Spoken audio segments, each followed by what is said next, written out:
Good morning fighters. चलो start. आले आले वा सर्वांना गुड मॉर्निंग.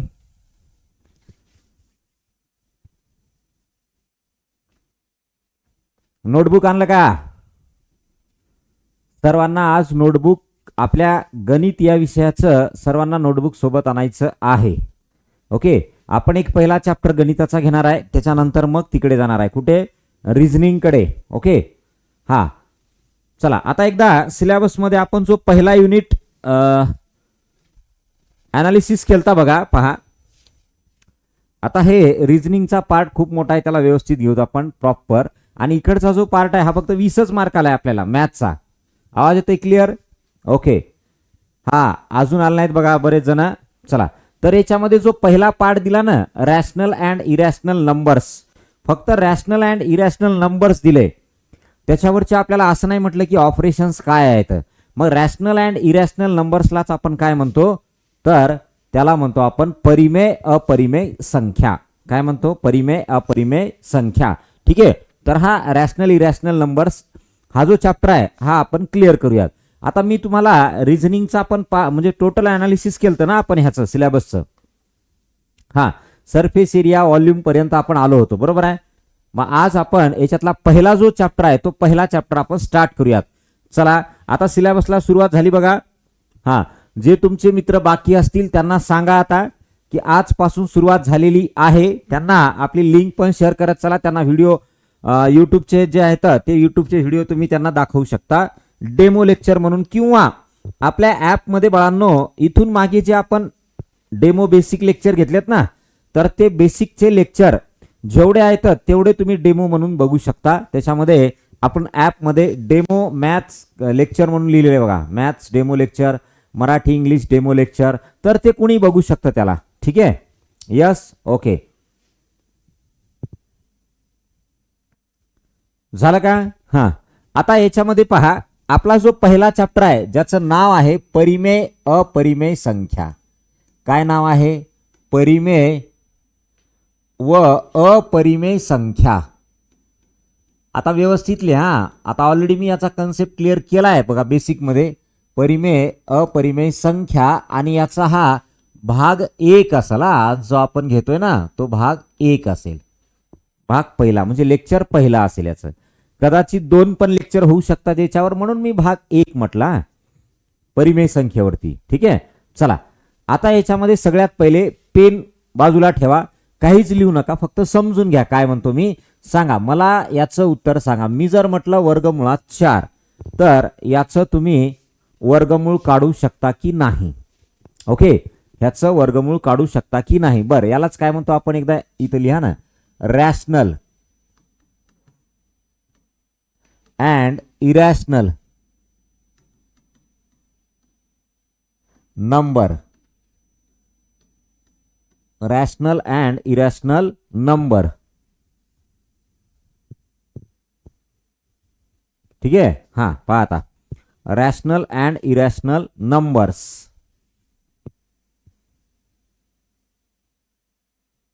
ओके, हा आता बघा पेन वगैरे काहीच लिहू नका, बाजूला ठेवा सगळं. वर्गमुळात 4 आहे, स्क्वेअर रूट ऑफ 4 आहे, तर याचं तुम्हाला स्क्वेअर रूट काढता येतं का? काढता येतं, 2 येतं, माहिती आहे म्हणा सगळ्यांना, बरोबर आहे ना? यस. बर वर्गमुळात मी म्हटलं 25, तर याचं वर्गमूळ काढता येईल की नाही? काढता येतं, सगळ्यांना माहिती 5 येतं, बरोबर आहे?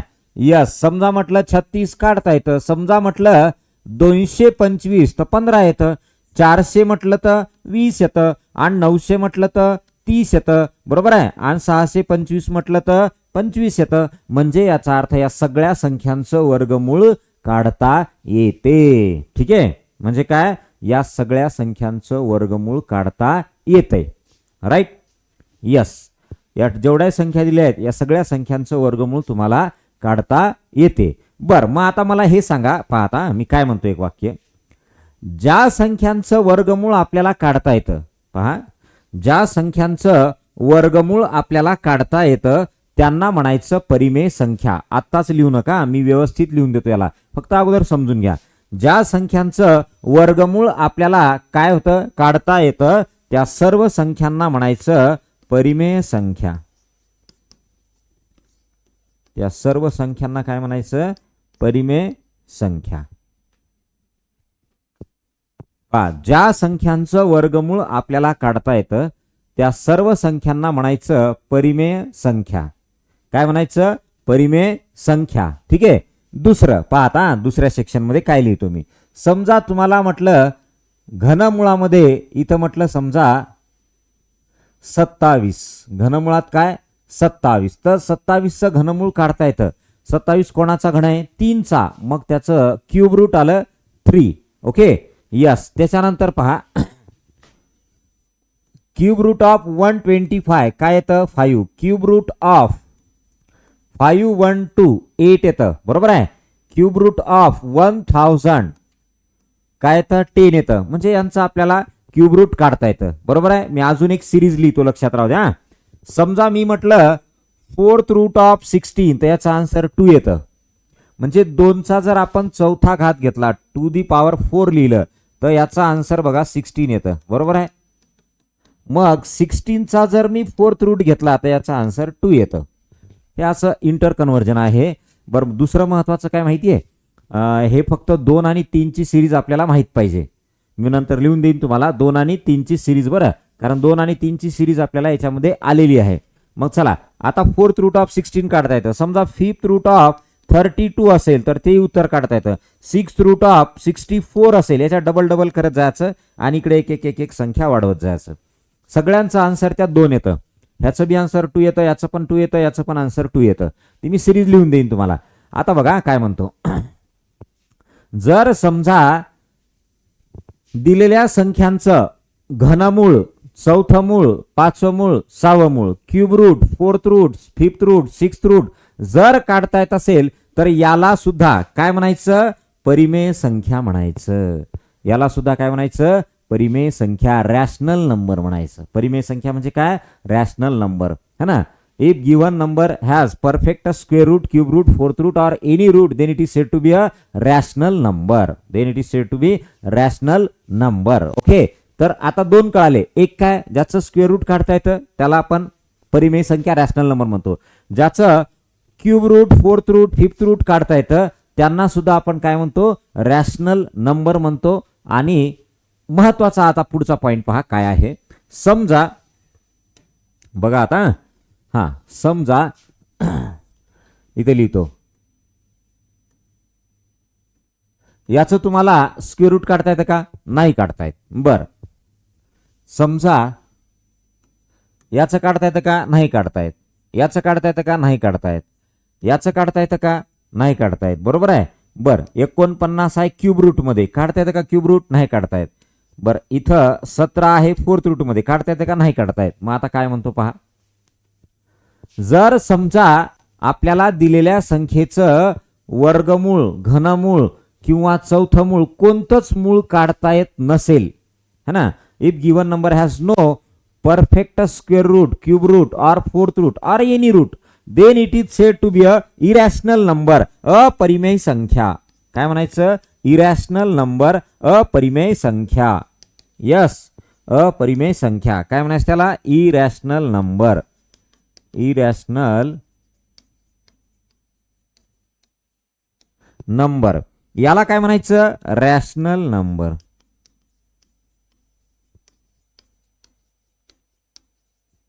काय म्हणायचं? Rational number.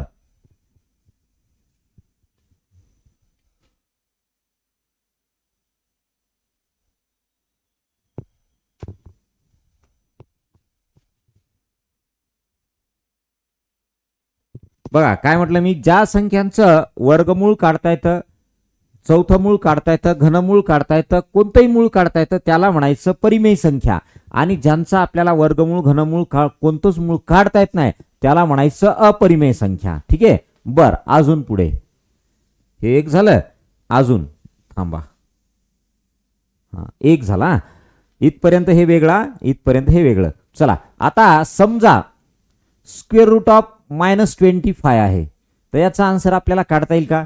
हे कॉम्प्लेक्स नंबरच्या फॉर्म मध्ये येतं. आता तुम्ही कॉम्प्लेक्स नंबर पुढे 10वीला गेल्यानंतर शिकाल बघा. कॉम्प्लेक्स नंबर किंवा सीबीएसईच्या सिलेबस मध्ये 8वीला पण असू शकतं कॉम्प्लेक्स नंबर. बरोबर आहे. मग इथे तुम्हाला वर्गमुळात -25 दिले, बरोबर आहे. त्याचं उत्तर काढता येईल का? नाही काढता येणार आपल्याला. सरळ पुढे -36 असेल, क्यूब रूट ऑफ -25 असेल, काही असेल, -17 असेल, इथे -24 असेल, काही असेल. असं पाहता, if any number in a square root, cube root or any root it is a negative number, then it is said to be a irrational number. म्हणजे याला पण काय म्हणायचं? इरॅशनल नंबर, अपरिमेय संख्या. 4 गोष्टी झाल्या बघा. काय? ज्या संख्यांचं तुम्हाला वर्गमूळ काढता येतं, पहा, ज्या संख्यांचं तुम्हाला वर्गमूळ काढता येतं किंवा ज्या संख्यांचं घनमूळ, चौथमूळ, पाचवमूळ, सहावमूळ काढता येतं, या सगळ्या संख्यांना म्हणायचं परिमेय संख्या, रॅशनल नंबर. पण ज्यांचं वर्गमूळ, घनमूळ, चौथमूळ काढता येत नाही त्यांना म्हणायचं अपरिमेय संख्या, इरॅशनल नंबर. आणि जर समजा वर्गमुळात, घनमुळात, कोणत्याही मुळात एखादी संख्या निगेटिव्ह असेल आतमध्ये, स्क्वेअर रूट मध्ये किंवा क्यूब रूट मध्ये आतमध्ये जर निगेटिव्ह असेल तर तिला म्हणायचं अपरिमेय संख्या, इरॅशनल नंबर. तुम्ही म्हणसाल मग -3 काय आहे? हा स्क्वेअर रूट मध्ये आहे का? नाही. मग हे स्क्वेअर रूट मध्ये असतं तर इरॅशनल नंबर, पण स्क्वेअर रूट मध्ये आहे का? नाही, म्हणून हा रॅशनल नंबर आहे. ओके, आपण ते पुढे बोलूच त्याच्यानंतर. पहा, तर हे अशा पद्धतीचं बघा, आपल्याला पहिले 2-3 सेंटेन्स लिहायचे. ठीक आहे, चला नोट लिहा. आता नोट लिहिण्यापेक्षा खाली डायरेक्ट पहिला पॉइंट लिहा. पहा, पहिला पॉइंट लिहा. ज्या संख्यांचे, पहिला पॉइंट लिहा, ज्या संख्यांचे, ज्या संख्यांचे, सर्वांनी लिहायचं आता आणि व्यवस्थित. ज्या संख्यांचे, तुम्हाला मी पद्धत सांगितली काय? पहिल्या पेजवरती सिलेबस लिहायचा, नोटबुकच्या पहिल्या पेजवरती सिलेबस लिहायचा. त्याच्यानंतर 2 ते 3 पेजेस सोडून द्यायचे. का सोडायचे? त्याच्यामध्ये cube root, square root, square आणि क्यूब असे, किंवा वर्ग आणि वर्गमूळ, वर्ग आणि घन दोनच लिहा. त्याच्या उलट केलं की त्याचं रूट निघत असतं. तर वर्ग, वर्गमूळ आणि घन, घनमूळसाठी जागा सोडा आणि भूमितीचे काही महत्वाचे बेसिक फॉर्म्युले, ते फॉर्म्युले लिहिण्यासाठी. ठीक आहे, म्हणून 2-3 पेज सोडा आणि त्याच्या पुढे चौथ्या पेजवरती हेडिंग लिहा. ज्या संख्यांचं, हे जे लिहितोय हे चौथ्या पेजवर लिहायचं. परिमेय, अपरिमेय, रॅशनल, इरॅशनल खाली लिहा. ज्या संख्यांचे, पहा, वर्गमूळ, घनमूळ किंवा कोणतेही मूळ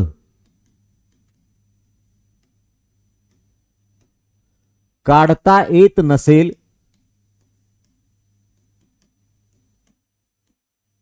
काढता येत नसेल, बघा, कोणत्याही संख्येचं, बरं अगोदर काय करू? परिमेय संख्या लिहिल. काढता येत असेल वाला लिहा. ज्या संख्यांचे वर्गमूळ, घनमूळ किंवा कोणतेही मूळ काढता येत असेल तर त्यांना काय म्हणायचं? तर त्यांना परिमेय संख्या म्हणतात. काय म्हणतात? परिमेय संख्या म्हणतात. तर त्यांना परिमेय संख्या म्हणतात. स्क्वेअर रूट, क्यूब रूट काही काढता येत असेल तर त्याला काय म्हणायचं? परिमेय संख्या म्हणतात. पहा, if any number has perfect, याला असंही लिहा ना, if any number has perfect square root, oblique किंवा comma, cube root or any root, then it is said to be,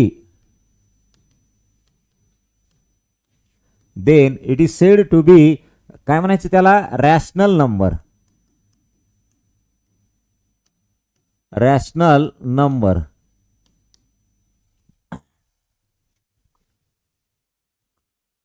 rational number.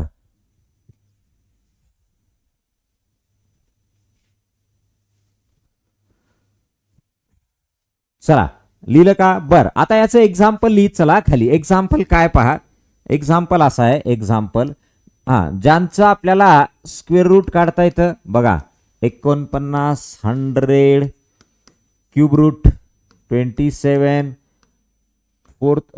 Cube root 64, cube root 125, fourth root 16, fifth root 32, etc. These all are काय परिमेय संख्या rational numbers. these all are rational numbers. Okay, चलो हा एवढा point note करा तिथे.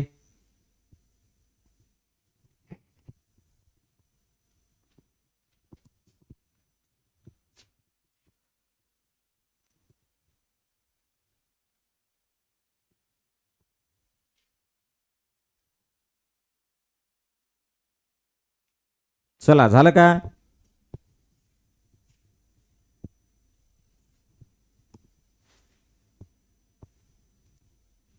Note करणं झालं की डन बोला मला. हे व्यवस्थित लिहा सर्वांनी. रुद्रा, चलो.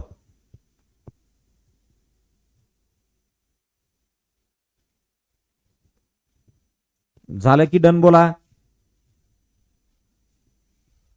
ज्या संख्यांचे वर्गमूळ, घनमूळ किंवा कोणतेही मूळ काढता येत असते किंवा काढता येत असेल तर त्या संख्यांना आपण म्हणायचं परिमेय संख्या. If any number has perfect square root, cube root, any root, then it is said to be a rational number. Okay, ही फर्स्ट डेफिनेशन. आपल्याला अशा खूप याच्यामध्ये डेफिनेशन स्टडी करायच्यात. चला, कंप्लीट झालं का? पहिलं हे सेंटेन्स कंप्लीट झालं का? डन बोला व्यवस्थित लिहा एक्झाम्पल सहित. हा, तुम्ही डन बोलेपर्यंत मी पुढे जाणार नाही. हा यांच्या आपल्या NMMSच्या सिलेबस मधला हा पहिला मॅथचा पहिला टॉपिक आहे बघा. आणि याच्यामध्ये नंबर सिस्टम वगैरे काही दिलेलं नाही आपल्याला. मागचे नॅचरल नंबर्स, प्राईम नंबर्स वगैरे हे आपल्याला काय दिलं त्यांनी? Direct rational irrational number, rational irrational numbers, परिमेय अपरिमेय संख्या. नोटबुक व्यवस्थित करा आता. तेच नोटबुक तुमचं शेवटपर्यंत असायला पाहिजे बरं.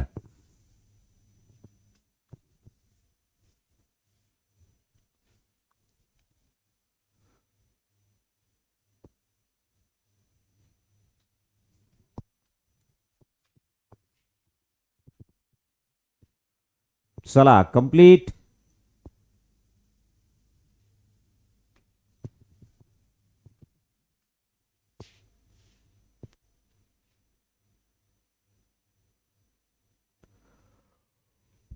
आयुष, चलो.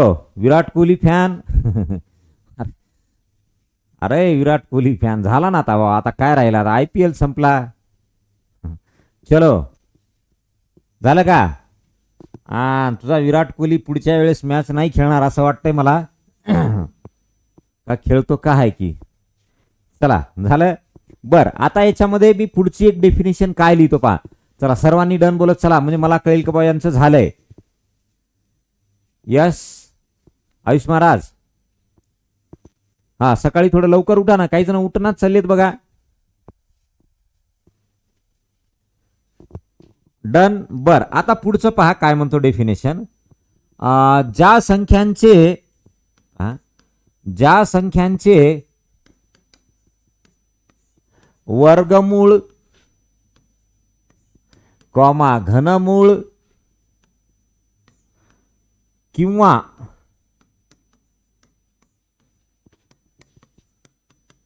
कोणतेही मूळ काढता येत नसतील. पहा, काढता येत नसेल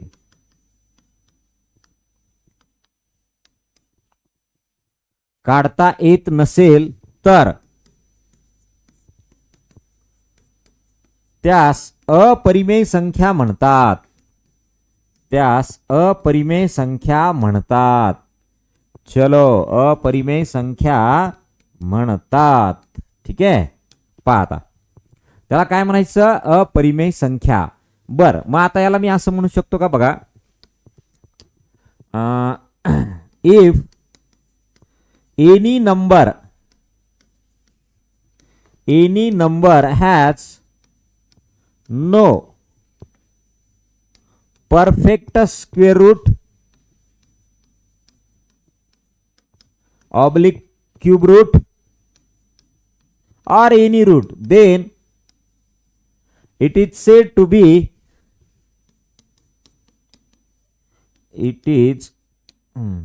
चला, it is said to be irrational number. Irrational number. Okay. हा, चला याचं एक्झाम्पल बघा. आता थांबा, हे इथपर्यंत आलं ना तुम्ही, वरचं लिहिलंय. बर, आता याचं एक्झाम्पल लिहिताना पहा, असे लिहा की ज्यांचं आपल्याला वर्गमूळ घनमूळ कोणतंच मूळ काढता येत नाही. हा, जसं बघा, समजा आपल्याला दिलं त्यांनी 17 स्क्वेअर रूट, क्यूब रूट 25 नाही निघत, क्यूब रूट 49 नाही निघत. चला, 47 क्यूब रूट ऑफ 900, ठीक आहे, असं काही असेल. 7 20 etc. All are irrational numbers. All are irrational number. Irrational नंबरची अजून एक डेफिनेशन आपल्याला लिहायची. चलो, कंप्लीट हो गया. बर, मला कमेंट दिसणार चालल्यात, एकच मिनिट. हा,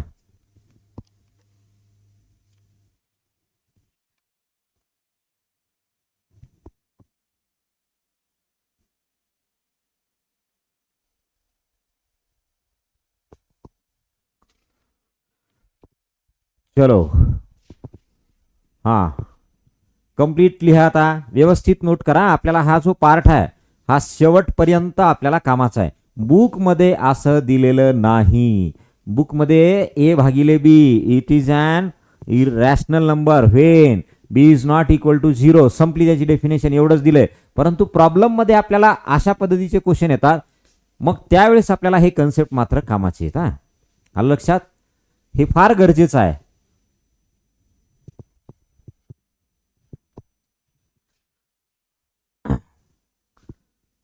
चला, कंप्लीट झालं का बघा तुमचं?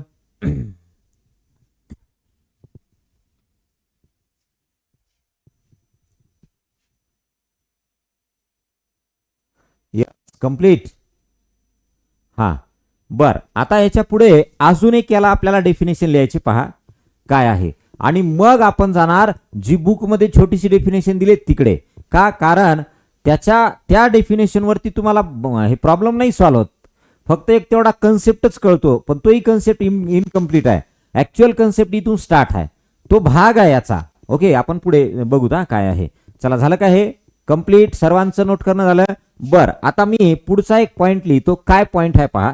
पुढचा पॉइंट असा आहे की ज्या इथल्या जर वर्गमुळात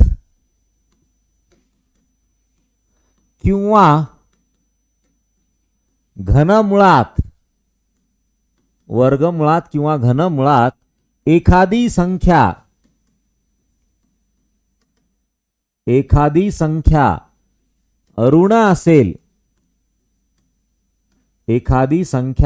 ऋण असेल, तर पहा, जर वर्गमुळात घनमुळात एखादी संख्या ऋण असेल तर ती अपरिमेय संख्या असते. का? कारण त्यांचे उत्तर आहेत ना कॉम्प्लेक्स नंबर मध्ये येतात. आता तुम्ही सीबीएसई ला असाल तर कदाचित 8वी 9वी ला असेल कॉम्प्लेक्स नंबर पार्ट, परंतु मराठी मीडियमच्या म्हणजे स्टेट बोर्डच्या विद्यार्थ्यांना 10वी ला आहे काय कॉम्प्लेक्स नंबर. ठीक आहे, पाहता अपरिमेय संख्या म्हणतात. काय म्हणायचं? अपरिमेय संख्या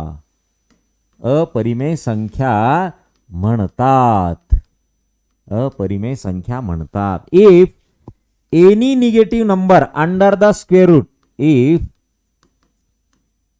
any negative number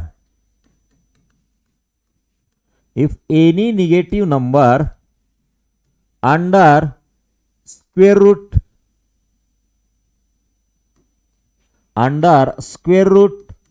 or cube root, बघा ओळख येते का बघा, cube root, then it is called, किंवा आपण असं म्हणू शकतो, it is known as rational irrational number. ठीक है, इरेशनल नंबर. चलो नोट करो और एग्जाम्पल लिखो नीचे. एक एग्जाम्पल देखो इसका क्या होता है. एग्जाम्पल ऐसा होता है square root of -25, square root of -17, square root of -16, cube root of -125, cube root of -45, anything etc. All are irrational numbers. These all are irrational numbers. These all are irrational numbers. चलो clear.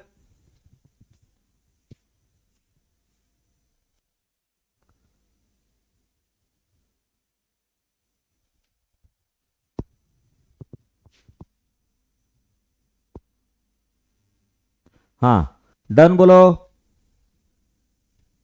चलो भाई और बहिणो done बोलो. बघा किती सोपं आहे. म्हणजे ज्याचं वर्गमूळ निघतं घनमूळ निघतं त्याला परिमेय संख्या, ज्याचं वर्गमूळ घनमूळ काढता येत नाही त्याला अपरिमेय संख्या. जर वर्गमुळात घनमुळात एखादी संख्या निगेटिव्ह असेल अपरिमेय संख्या. बघा बरं किती सोपं आहे. फक्त काय आहे ना हे कन्सेप्ट क्लिअर पाहिजे आणि तुम्हाला भविष्यात हा रॅशनल इरॅशनल चॅप्टर जो आहे ना हा तुम्हाला जोपर्यंत कॉम्पिटिटिव्ह एक्झाम तुम्ही देताय तोपर्यंत तुमच्या सिलेबसमध्ये आहे. Even though CAT exam UPSC exam ह्यांच्या सुद्धा सिलेबसमध्ये मॅथ्समध्ये हे पार्ट येतात, बेसिक पार्ट येतात. हे रॅशनल इरॅशनल नंबर.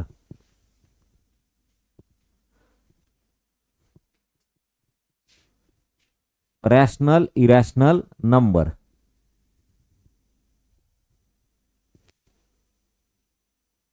चलो कंप्लीट. डन. वाह वाह वाह आयुष महाराज डन. ओके चलो विराट कोहली द फॅन झालं का हे. बर आता हे फक्त आपण स्क्वेअर रूट क्यूब रूट याच्या संदर्भातच आपण स्टडी केला. आता काही संख्या बाहेर पण असू शकतात ना स्क्वेअर रूटच्या बाहेर पण, बरोबर आहे ना. यस मग आता पहा हा महत्वाचा पॉइंट आहे बरं. आता हा का नैसर्गिक संख्या आपण शिकलो तर त्याचाही इथं बेस घ्यावा लागेल. कसा पहा इथं लिहितो सर्व धनसंख्या, सर्व धनसंख्या,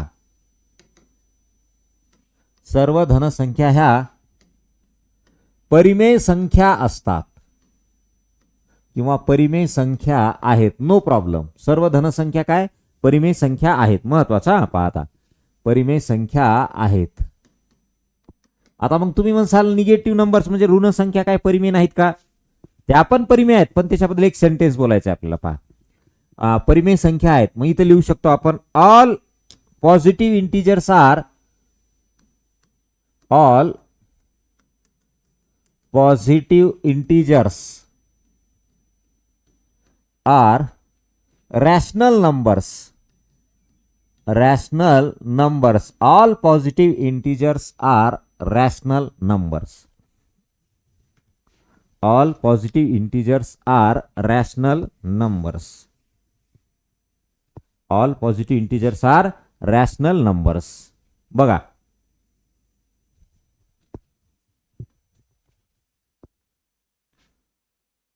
चला all positive integers are rational numbers. मग आता तुमचं म्हणणं काय की बाबा निगेटिव्ह नंबर रॅशनल नंबर नाही आहेत का. आहेत पण त्याच्याबद्दल काय बोलायचंय पहा आता. पहा शून्य आणि सर्व, शून्य आणि सर्व ऋण संख्या. बघा शून्य आणि सर्व ऋण संख्या, शून्य आणि सर्व ऋण संख्या ह्या नैसर्गिक संख्या नाहीत. नैसर्गिक संख्या नाहीत. मला सांगा बरं शून्य आणि ऋण संख्या नैसर्गिक संख्या आहेत का. नाहीत. म्हणजे त्यांचा वापर दररोजच्या जीवनामध्ये होत नाही. म्हणजे त्यांचा वापर म्हणजे कोणाचा शून्य आणि सर्व निगेटिव्ह नंबरचा पहा त्यांचा वापर दररोजच्या जीवनामध्ये किंवा असं लिहितो व्यवहारामध्ये केला जात नाही. व्यवहारामध्ये केला जात नाही. परंतु त्यांचा वापर परंतु त्यांचा वापर अंकगणितात परंतु त्यांचा वापर अंकगणितात केला जातो परंतु त्यांचा वापर अंकगणितात केला जातो आलं लक्षात परंतु त्यांचा वापर अंकगणितात केला जातो मग इथं लिहिताना असं लिहा इथं लिहा आता हे फक्त मी एक सेंटेन्स तुम्हाला माहितीसाठी लिहिलं बरं की या नैसर्गिक संख्या नाहीत म्हणजे त्यांचा वापर व्यवहारात केला जात नाही परंतु त्यांचा वापर गणितात अंकगणितात केला जातो कॅल्क्युलेशनसाठी बरोबर आहे ना यस मग इथं खाली लिहा शून्य आणि सर्व ऋण संख्या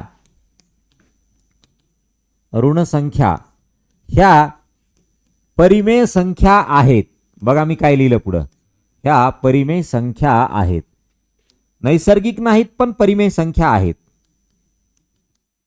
ओके हे लास्टचं वाक्य महत्वाचं आहे याला इंग्लिश मध्ये लिहू शकतो आपण zero and all negative integers are not natural number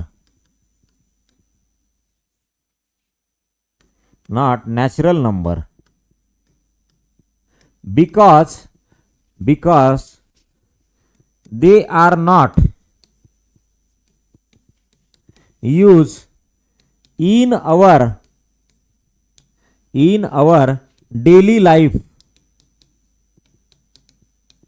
but used in mathematical calculation बघा तिथं मॅथेमॅटिकल वर्ड बसत नाही का इकडे लिहितो जाऊ द्या मॅथेमॅटिकल कॅल्क्युलेशन बघा use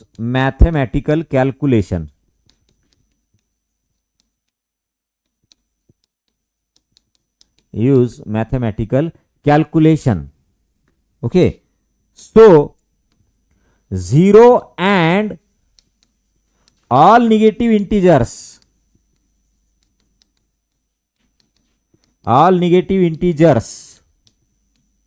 are rational numbers all negative integers are rational numbers yes important आहे हे पण सेंटेन्स बघा चला आता याला नोट करून घ्या व्यवस्थित प्रॉपर सेंटेन्स बघा हे महत्वाचं आहे एवढं ओके हा चला एवढं लिहा बरं फास्ट इंग्लिश मीडियम वाले कोणी असतील त्यांनी सेमीवाल्यांनी इंग्लिशमध्ये लिहू शकता मराठी मीडियमवाल्यांनी मराठीत लिहा परंतु लिहिताना व्यवस्थित प्रॉपर पद्धतीनं लिहा ठीक आहे यस चला नोट करा आणि डन बोला खाली झाला असेल तर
चला डन बोला याचं एक्झाम्पल लिहायचंय बरं आपल्याला खाली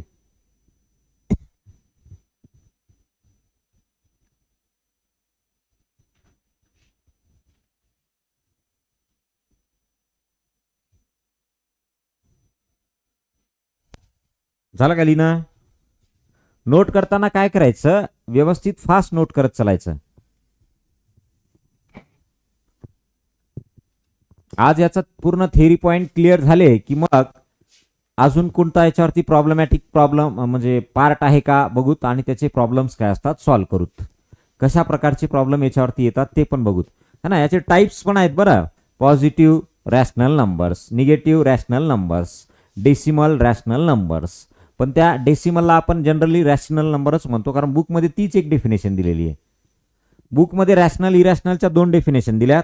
एक ए डिवायडेड बाय बी वाला आणि एक डेसिमल वाला, अशा 2च डेफिनेशन दिले आहेत. चलो आयुष महाराज कंप्लीट. प्रमिती बेटा झालं. हा रुद्रा कुठे गेला?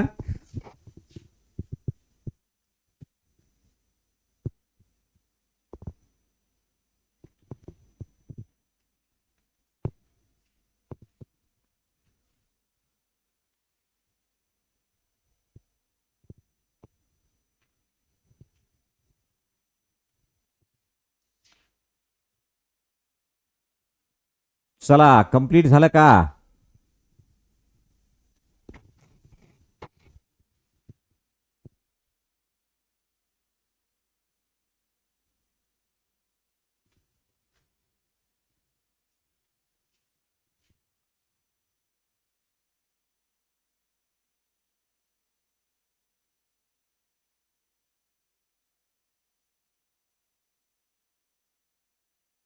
डन. ओके चलो तनुजा बेटा झालं. हा आता याचं एक्झाम्पल लिहा ना खाली. एक्झाम्पल, एक्झाम्पल मध्ये सगळे ऍड करा. एक्झाम्पल मध्ये सगळे ऍड करा. एक्झाम्पल जसं की 3 4 7 2 0 -1 -3 -7 3/2 5/7 etc. These all are rational numbers. etc. These all are rational numbers. Rational number परिमेय संख्या. हे काय येतात? परिमेय संख्या.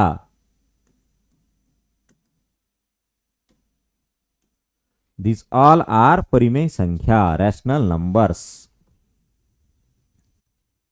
कंप्लीट झालं का बघा.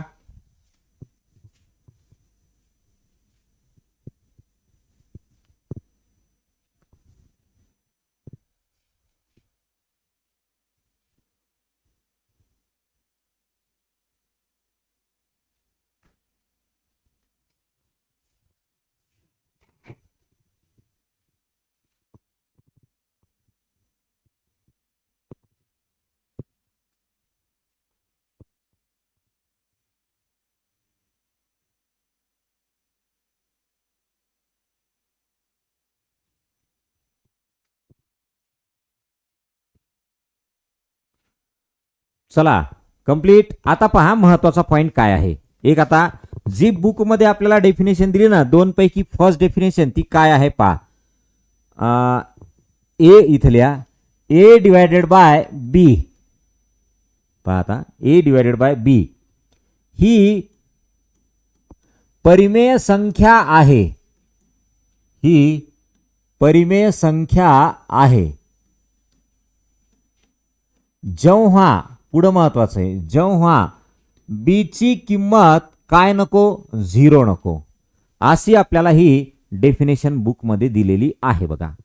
काय म्हटलं यानं की ए डिवायडेड बाय बी ही परिमेय संख्या आहे जेव्हा B is not equal to 0. B is not equal to 0. बरोबर आहे. मग याला आपण असं म्हणू शकतो बघा. चलो A divided by B it is an rational number.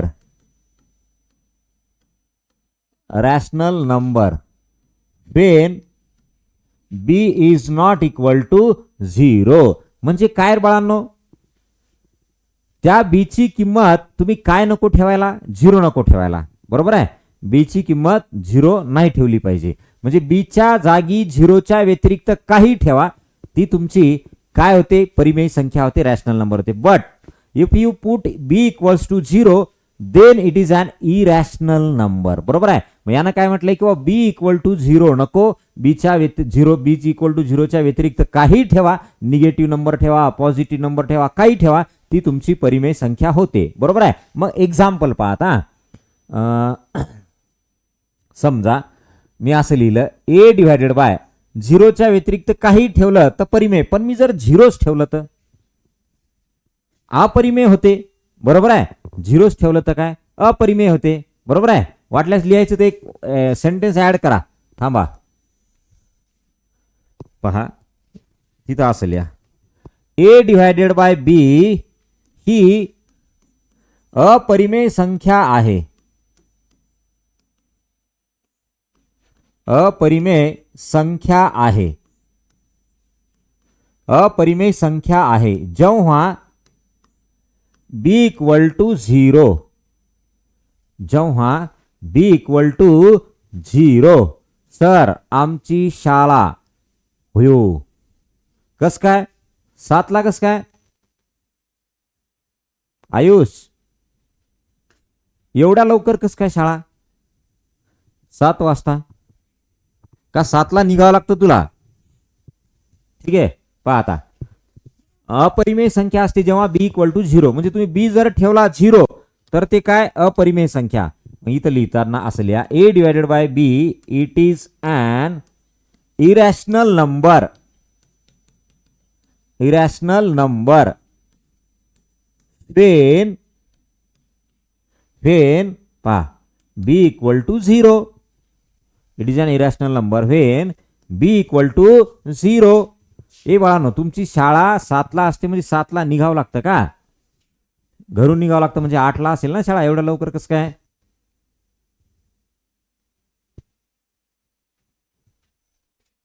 बरोबर आहे का माझं म्हणणं काय आहे ते? हां, तर आता ह्या दोन डेफिनेशन बघा काय येतात. ए डिवायडेड बाय बी ही परिमेय संख्या आहे जेव्हा B is not equal to 0. म्हणजे बी ची किंमत 0 च्या व्यतिरिक्त काही पण ठेवा, तुम्हाला ती काय असणार आहे परिमेय. पण जर 0च ठेवलं तर अपरिमेय. मग पहा आता समजा ए आहे आणि खाली मी 0 ठेवलं तर कुठल्याही संख्येच्या खाली जर छेदस्थानी 0 असेल तर याचं उत्तर काय येतं? इन्फायनाइट येतं. बरोबर आहे ना? काय येतं? इन्फायनाइट येतं. Yes, okay. बर, मग आता मला सांगा बरं, ए डिवायडेड बाय 0 ठेवलं तर इन्फायनाइट येतं. पण ए ची किंमत काही म्हटलंय का कुठं काय ठेवा म्हणून? ए ची किंमत तुम्ही काहीही ठेवू शकता. ए ची किंमत काय काहीही ठेवू शकता, बरोबर आहे. मग ए ची किंमत मी 1 ठेवली तरी चालतं, 0 ठेवली तरी चालतं. बर, 0 भागिले बी आहे. आता बी ची किंमत मी 0 च्या व्यतिरिक्त काहीतरी ठेवतोय. हा पहा, मग याचं उत्तर 0 येईल. बरोबर आहे. म्हणजे काय की कोणत्याही संख्येच्या छेदस्थानी 0 ठेवलं तर इन्फायनाइट येतं. आणि जेव्हा तुम्ही 0 ठेवता तर ती काय असते? 0 ठेवलं तर काय असते? अपरिमेय संख्या. बरोबर आहे. मग आपल्याला एक म्हणता येईल का ही अपरिमेय संख्या आहे? इन्फायनाइट. इन्फायनाइट काय? अपरिमेय संख्या. बरोबर आहे. मग आपल्याला हे जे नोट आहे हे नोट अतिशय महत्वाचं आहे. हे जे आहे ना हे बुक मध्ये असं काहीच दिलेलं नाहीये. म्हणून तुम्हाला म्हटलं की कन्सेप्ट शिकताना काय करायचं, प्रॉपर बेसिक टू ॲडव्हान्स लेवलचा कन्सेप्ट क्लिअर करायचा, काही असो तो, राईट. मग आता मी तुम्हाला काय म्हटलं, हे इन्फायनाइट आहे. समजा ए डिवायडेड बाय बी आहे. आता बी ची किंमत 1 2 3 0 च्या व्यतिरिक्त काहीतरी ठेवा म्हणलंय ना.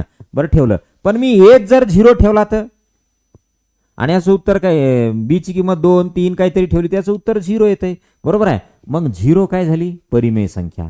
बरं हे जाऊ द्या. आता तुम्हाला एक ध्यानात ठेवायचं आहे याच्यातलं नोट. नोट काय लक्षात ठेवायचे पहा. इथे लिहिताना असं लिहितो, इथे लिहिताना असं लिहा नोट.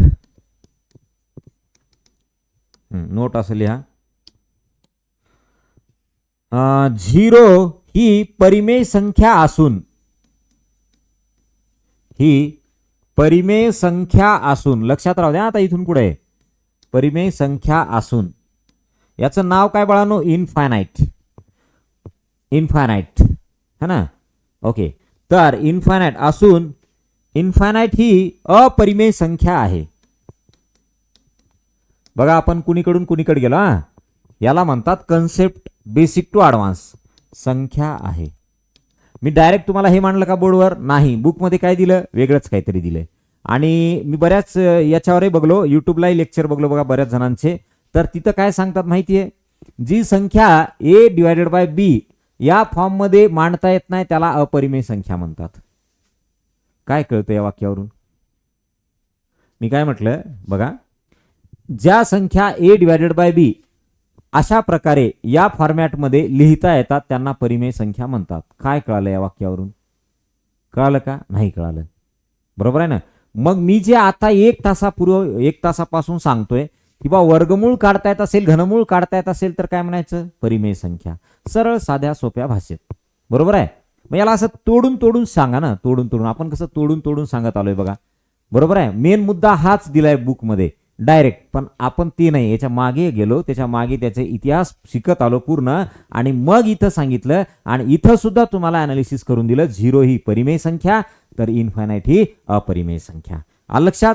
तर हा तुमचा फायदा कधी होतो बाळांनो, जेव्हा तो शिक्षक जर समजा एमपीएससी सारख्या परीक्षांना शिकवत असेल तरच त्याला हे कन्सेप्ट माहित आहे. डायरेक्ट जो शिक्षक स्कॉलरशिपच फक्त शिकवतो, त्याच्या पुढे शिकवत नाही, त्यांची भाषा ही आहे काय, ए डिवायडेड बाय बी या फॉर्मॅटमध्ये लिहिता येत असेल तर तिला परिमेय संख्या म्हणतात. आलं लक्षात. बस ही त्यांची भाषा आहे. परंतु जर हे पुढे आपल्याला आणखी भविष्यामध्ये परीक्षा द्यायच्या असतील तर ह्या टाईपचा कन्सेप्ट गरजेचा आहे. म्हणून तुम्हाला म्हटलं की बाबा हे जेव्हा आपण एमपीएससी सारख्या परीक्षेला शिकवणाऱ्या शिक्षकाकडून शिकतो तर 100% तुम्हाला बेसिक टू ॲडव्हान्स मिळणार आहे. याला इंग्लिशमध्ये लिहा. चला. हा, 0 it is an rational number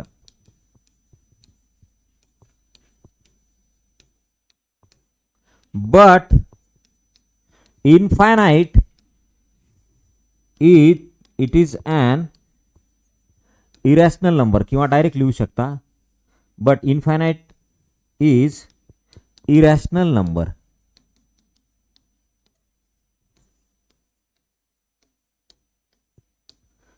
irrational number. आलं लक्षात. 0 it is an rational number but infinite is irrational number. Okay. तर हा महत्वाचा कन्सेप्ट आहे बघा इथपर्यंत. आता अजून पुढे एक येतो, तो म्हणजे काय माहितीये, the number has decimal representation is non recurring and non terminating. Recurring and terminating हे जे शब्द आहेत ना, हे शब्द सगळा काही त्या वाक्याचा अर्थ चेंज करून टाकतात. जिथं जाईल ना आपण त्यावेळेस सांगेन मी तुम्हाला. चला, इथपर्यंत लिहिलं का बघा तुम्ही. फास्ट हो द्या. याचा अर्थ काय होतो बाळांनो, हे 2 रेषा आणि याच्यावरती एक आडवी रेष ओढली बघा मी. याचा अर्थ काय होतो की नाही, बी इक्वल टू 0 नाही. ठीक आहे, असा त्याचा अर्थ होतो. आणि याचा अर्थ काय होतो, याचा बी इक्वल टू 0 है ना, बी इक्वल टू 0. आता तुम्ही 11वी 12वीला जेव्हा जाल ना बाळांनो, तर या पद्धतीचे आहे ना आपल्याला लईच चॅप्टर आहेत, तिथं खूप चॅप्टर आहेत है ना. डेरिव्हेटिव्ह आहे, इंटिग्रेशन आहे, तिथे असं खूप येतं. B equal to 0, B equal to summation of F of X, आणि काय काय काय काय आहे. चला, झालं का बघा. डन बोला. एकदम व्यवस्थित कन्सेप्ट क्लिअर करत जायचं. वापस पुन्हा शिकण्याची गरज पडलीच नाही पाहिजे, आणि याच्यावर कोणताही प्रश्न आला तर आपल्याला सॉल्व्ह करता आलाच पाहिजे. अशा लेवलचा आपण आता प्रत्येक कन्सेप्ट क्लिअर करत जाणार आहे. कन्सेप्टवर जोर द्या बाळांनो. म्हणजे काय, तुम्हाला ते चॅप्टर काय आहे, त्याचं फिजिकल सिग्निफिकन्स काय आहे, त्याचं मिनिंग काय, म्हणणं काय आहे, हे कळाल्याशिवाय आपल्याला प्रॉब्लेम नाही सॉल्व्ह होत ना. त्याच्यामुळे फार ते गरजेचं आहे.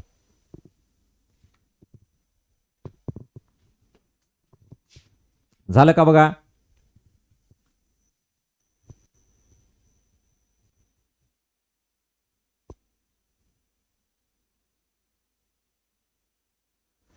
बोला येस ऑर नो. 7ला जावं लागतं का करेक्ट तुम्हाला. 7ला जावं लागत असेल तर मग आपल्याला करेक्ट 6ला सुरू करावं लागेल बघा, आणि मग मी 4-5 मिनिट अगोदर सोडेन तुम्हाला. करेक्ट 6ला सुरू करावं लागतं बरं, पण हे लक्षात ठेवा. आणि तुम्ही पण मग करेक्ट 6ला उठायचं, रेडी राहायचं 6ला ना. आता 5 मिनिटं बाकी येतं. काही जण 7ला शाळेला जावं लागतंय म्हणताय. नोट झालं का बघा करणं.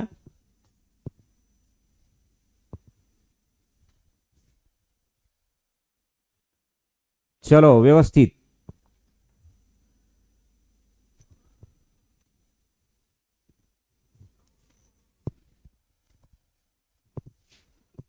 झालंय.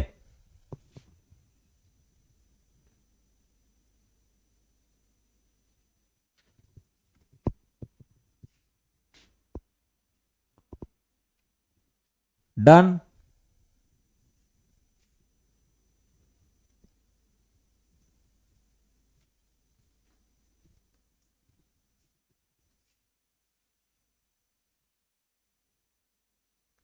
कंप्लीट झालं का? Okay, yes. चला बर, ठीक आहे, थांबू तिथे आपण. 4 मिनिट बाकी आहेत अजून. पण उद्याला मात्र मग आपल्याला 6 म्हणजे 6, जर 5 मिनिट अगोदर तुम्हाला जायचं असेल तर 6 म्हणजे 6लाच सुरू करावं लागेल. ओके, हा, मग कोणी असो नसो मी सुरू करणार बघा. हे कंप्लीट झालं, कळालं इथपर्यंत? तर याला काय करायचं आज व्यवस्थित, तर तुम्ही लिहिलंय सगळं, फक्त एकदा रिव्हिजन करायचं. 10 मिनिटं लागतात रिव्हिजन करायला. मग याच्यावरची जेव्हा आपण प्रॉब्लेम घेऊ, तर प्रॉब्लेम घेतल्यानंतर परत याचं रिव्हिजन होतं, याचे कन्सेप्ट रिपीट होत असतात प्रॉब्लेम जेव्हा सॉल्व्ह करतो ना त्यावेळेस. ओके, चला मग थांबू तिथे. डन, यस, ओके, चलो बाय बाय बाय.